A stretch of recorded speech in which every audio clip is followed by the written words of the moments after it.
do you cry? He's Conan, unmarried. He won't cry. So I cry for him.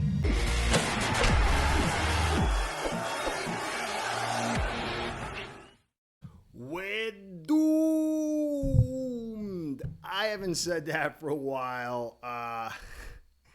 I'm kind of leaning towards it's true. I missed some of the news last night. Was hanging out with the family.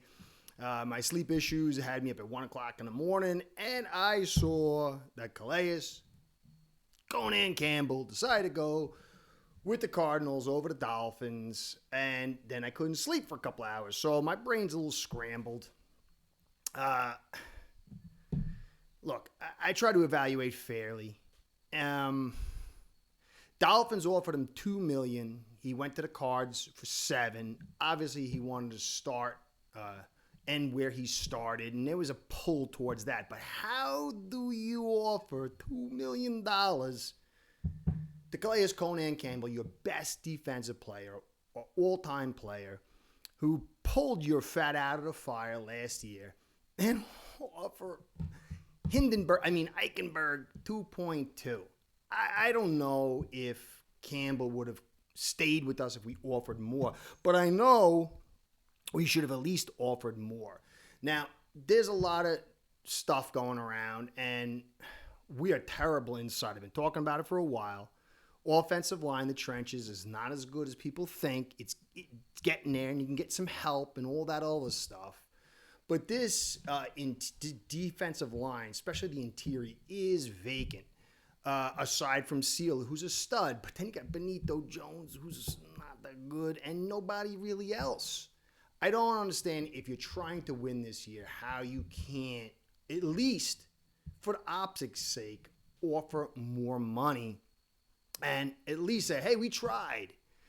This is a bad news. And I see people saying, well, how can you melt down over a 40, 39-year-old player?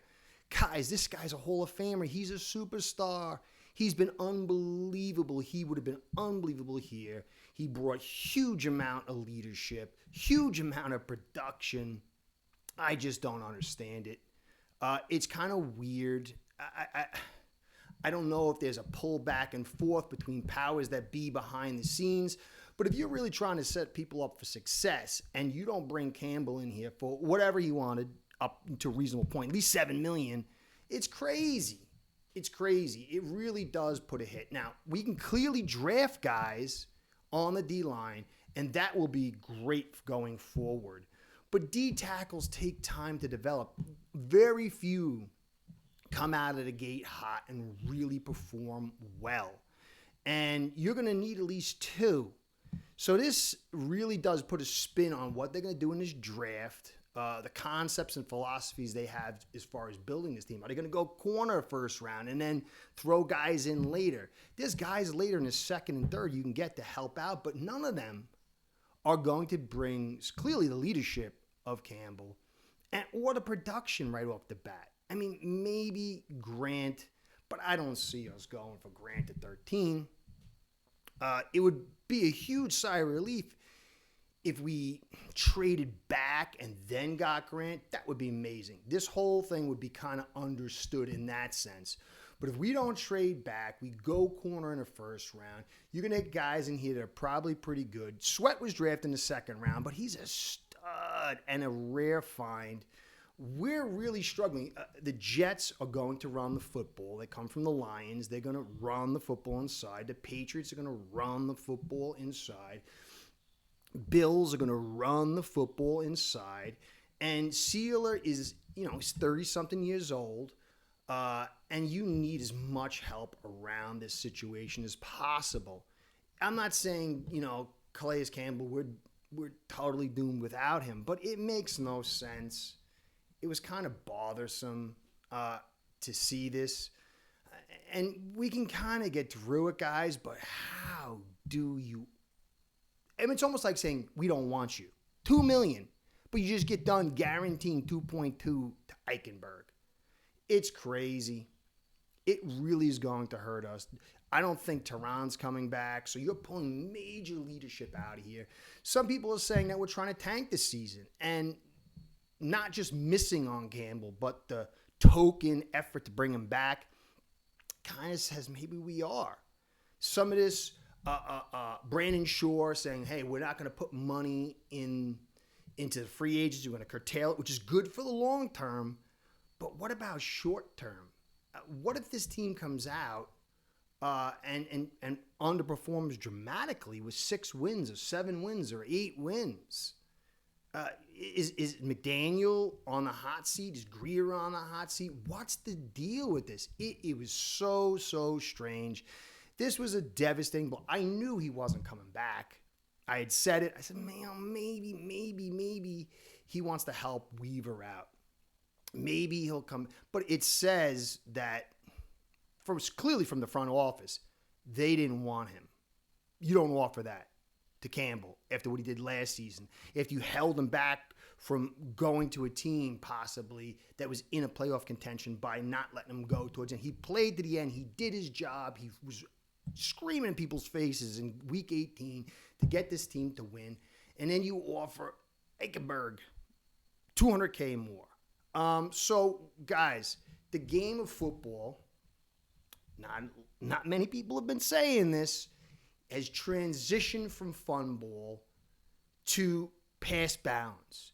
The priorities of A and B gap. Not many people have been saying that, but I have. Is made this area of the field even more critical. The game is turning to more physical. It's in response to the way defenses are playing. I've been talking about it. And you need that stout interior. Of course, Weaver can offset it by blitzing, and we could offset it by getting guys in here through the draft and free agency. But is anybody in free agency going to even remotely fill the shoes of Calais Campbell? So it's got this weird imbalance of what we're told is in a critical season, there must be success, and how they're building this thing out. So obviously the draft, we're going to have to see, but I just don't understand how this team is really trying to win this season. Now, long-term, it's understandable. You have a off-season tank, and you get yourself a good pick. You don't strap yourself going forward. You leave Tua unextended. You don't push any money forward this way. 26 is certainly, you can get off him in 27. So you're setting yourself up for some kind of rebuild. But next year would be Greer's 11th year. McDaniel's 5th year. Something doesn't make sense. I can't put all the pieces together. I haven't had enough coffee and my ADD meds to get my brain rolling. It was depressing. I loved Campbell. It was such a brilliant move. I just don't understand this franchise.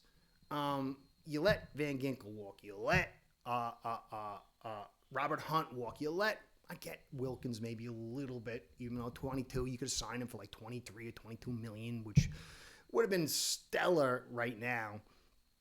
And then you let Campbell go. These are guys that are way more successful. And it is going to be a tough ride for us. Maybe we've committed to another recycle with Greer and McDaniel. I don't know. But this season's going to be very, very... Because, guys, even if you go all hot and heavy, let's say, in the first 3 rounds with 2 D tackles or D end and a cornerback, once you get out of that first round, it gets a little bit more difficult to get a guy who's going to come out hot. Xavier Howard, injuries, and still first two seasons weren't that good. It was around the 3rd where he took off. Wilkins, by the 3rd season, he took off. So we're really saying this is about the future. This is about the future. It's not really winning now. If this group of guys come together and they win big, then that's a real big feather in their cap. But, man, it does look like there is we're telling you we're about winning, but really in the background there's something percolating. There's some kind of battles going on about what the real agenda is. And I think it just looks to the future, guys. Yeah, he's 39 years old. But how do you not pay him? Or just offer 5, 6, 7 million. Just offer it if you're really trying to win. I think this is the canary in the coal mine to say this team is about the future. And I'm not talking next year. We get a 4th round pick, likely, because he did it prior to the second of after the draft. So we're going to get a 4th round comp for it, but we don't really do well in the middle rounds. Hopefully Greer is really getting pushed out, and other guys' voices are going to be doing the majority of the choosing of the picks. And maybe if we see this draft and we see, hey, we manage this thing well, especially if we trade back and we find guys in the middle rounds, this could give confidence going forward, but this franchise doesn't give you much confidence. It really doesn't. Especially, like I said, with the Brandon Shore thing, becoming a power broker, they're going to have to move off one of these 3 guys. Is McDaniel going to be set up for failure? Because if McDaniel struggles this year, you know how many fans are, and 2, because if you can't stop the offenses you're playing, 2 has got to put more points on. And so then it's going to go into his side of the equation. We can't win because of him. We can't win because of McDaniel. Is really Greer going to get the brunt of this thing? It just does seem like guys are being set up sort of to fail unless it's a long-term commitment. But that's kind of scary into itself. So, just wanted to get this out to you. I'll get back to my regular coverage. I'm going to finish up with Alf. I'm going to finish up with my leverage coverage. And then tomorrow at 7:45 p.m., I'm going to be doing an interview with Steve Moy, so come check that out. But this is just, I understand the loot. He might have just wanted to go home to the Cardinals. I'm surprised he didn't go to the Ravens. But at least just offer a sizable amount to say, we tried.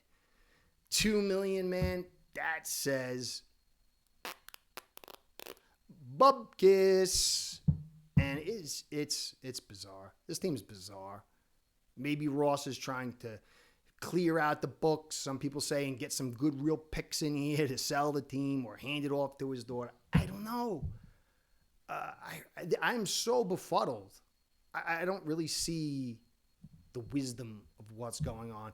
Obviously, draft's a huge piece of that puzzle. So let's see, guys. Big loss. Foolish optics. I don't know. I don't know anymore. I don't know. So, anyway, guys, Curtis saying, be well. Go Fins. Go Fins. Curtis out. Start building your own online sports book today by getting signed up with aceperhead.com service that'll allow you to book action on sports from all around the world.